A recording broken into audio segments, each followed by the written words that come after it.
In this tutorial, you will learn how to calculate the NPV in Microsoft Excel. NPV stands for Net Present Value, which is a financial metric used to evaluate the profitability of an investment or a project.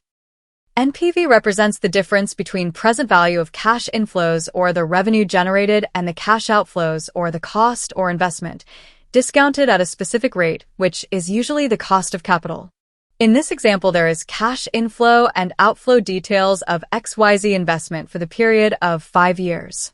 The cost of capital or discount rate is 12%. Based on these information, we will calculate the net present value. Let's start writing the formula. Click on B11 cell. Press is equal to, then use the NPV function. Double-click on the function name. In the rate parameter, select the discount rate. Put a comma. In the value 1 parameter, select the cash inflows range. Close parentheses. Now add the cash outflow or the initial investment.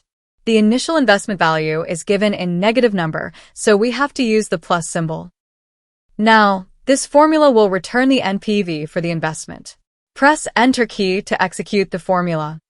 Here you see, NPV is given as 15340. Let's look at the interpretation of the NPV result. If NPV is greater than 0, the investment is supposed to be profitable. If NPV is equal to 0, it is in break-even point, which is a situation of no profit, no loss. If NPV is less than 0, then the investment is not profitable. So, that was all about calculating NPV in Excel. If you like this video, please give it a thumbs up by hitting on that like button. If you are new here, consider subscribing the channel for similar videos in future.